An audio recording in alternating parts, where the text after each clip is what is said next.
এই মেডিসিনটা মাত্র 21 দিন যদি আপনি ব্যবহার করতে পারেন, ইনশাআল্লাহ তাআলা চুল পড়ার সমস্যা স্থায়ীভাবে আরোগ্য হবে। এই মেডিসিনটা হলো জেব্রান্ডি মাদার টিনচার মেডিসিন। হোমিওপ্যাথিক দোকানে আপনারা খোঁজ করলে পেয়ে যাবেন। বিশেষ করে এই জেব্রান্ডি মাদার টিনচার যদি নারকেল তেল দ্বারা কেউ ব্যবহার করে, ইনশাআল্লাহ তাআলা তার 21 দিনের মধ্যে চুল পড়ার সমস্যা কমতে শুরু করবে।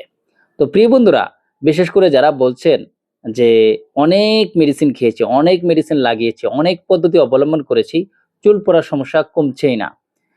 এমন হয়েছে বর্তমানে যে চুল পড়তে, পড়তে বিভিন্ন স্থান থেকে চুল উঠে যাচ্ছে, টাক পড়ে যাচ্ছে। বিশেষ করে মাথার তালুতে দেখা যাচ্ছে চুল পড়তে, পড়তে টাক হয়ে যাচ্ছে।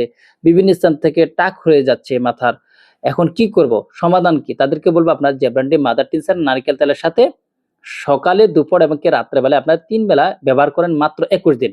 পাশাপাশি ভ্যারাইটাকার 30 মেডিসিনটা আপনারা ২১ দিন খেতে পারেন। 30 পাওয়ারের মেডিসিনটা। অবশ্যই ওষুধ দুটি গ্রহণ করার পূর্বে একজন রেজিস্টার্ড ডাক্তারের সাথে পরামর্শ করে গ্রহণ করবেন। তাহলে আপনারা সমাধান পেয়ে যাবেন।